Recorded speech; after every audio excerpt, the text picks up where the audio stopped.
உங்க ஆட்சியை பத்தி கேள்வி கேட்டா மட்டும் ஏன் சார் உங்களுக்கு இவ்வளவு கோபம் வருது? நீங்க ஒழுங்கா ஆட்சி நடத்திருந்தீங்கன்னா பெண்கள் பாதுகாப்பு ஒழுங்கா இருந்திருக்கும், சட்டம் ஒழுங்கு சரியா இருந்திருக்கும். பச்சை பிள்ளைங்க, படிக்கிற பிள்ளைங்க, சின்ன பொண்ணுங்க, வீட்டுல இருக்கிற பொண்ணுங்க, வேலைக்கு போற பொண்ணுங்கன்னு இவங்க எல்லாருக்கும் நடக்கிற கொடுமைகளை சொல்ல முடியல சார்.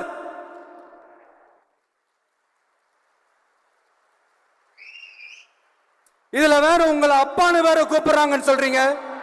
தமிழ்நாட்டில் இருக்கிற பெண்கள், பெண் குழந்தைகள் எல்லாருமே பாதுகாப்பா தன்னம்பிக்கையோட இருக்கணும்.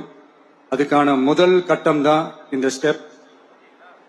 இது மனசுக்கு ஒரு மன நிறைவை கொடுத்தாலும் அதே நேரத்தில் பெண்களை பத்தின சில செய்திகள்லாம் கேட்கும் போது உண்மையிலே மனசு பதறுது, கண்ணு கலங்குது, அது கண்ட்ரோல் பண்ணவே முடியல. ஏன்னா நடக்கிற கொடுமைகள்லாம் யாருக்குங்க? நம்ம குடும்பத்தை சேர்ந்தவங்க தானே. எப்படி மனசு பதறாம இருக்கும்? அதனால பெண்களுக்கு எதிராக இதெல்லாம் ஏன் நடக்குது, எதுக்கு நடக்குதுன்றது மற்றவங்க மாதிரி ரீல்ஸ்லயும் இன்ஸ்டாலையும் தேடிட்டு இருக்க முடியாது. ரியாலிட்டிய புரிஞ்சுக்கணும். ஸோ இந்த பிரச்சனைகள்லாம் ஏன் நடக்குது அப்படின்றத அனலைஸ் பண்ணி பார்க்கும்போது சுத்தி பார்த்தீங்கன்னா ஒரே இடத்துல தான் நிக்குது. போதைப் பொருள் நடமாட்டம். அதை வேரோட பிடுங்கி எறியணும். இது 2026 போன மாசம் மே மாசம் 10ஆம் தேதி இந்த பிரச்சனை புதுசா முளைச்சு வந்துடல. இது பல வருஷமா இருக்கிற பிரச்சனை.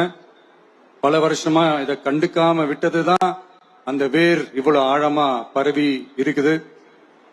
இத பல வருஷமா கண்டுக்காம விட்டது யாருன்றது நான் சொல்லிதான் உங்களுக்கு தெரியணும்னு அவசியம் இல்லை. அது உங்களுக்கே நல்லா தெரியும். இப்ப அதை பத்தி பேசியும் பிரயோஜனம் இல்லை. முதல்ல இந்த போதைப் பொருள் நடமாட்டத்தை வேரோட பிடுங்கி எறியணும்.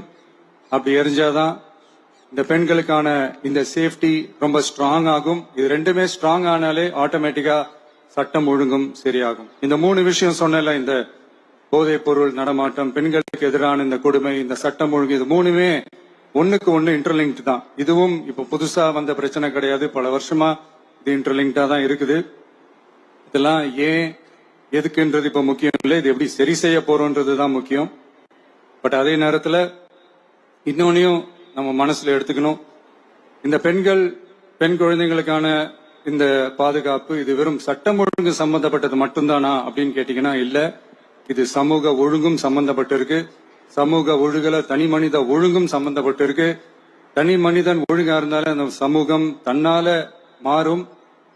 ஒரு கட்டுப்பாட்டோட ஒரு பொறுப்பா இருந்தாலே இது மாதிரி பல பிரச்சனைகளை நம்ம கண்ட்ரோல் பண்ணலாம்.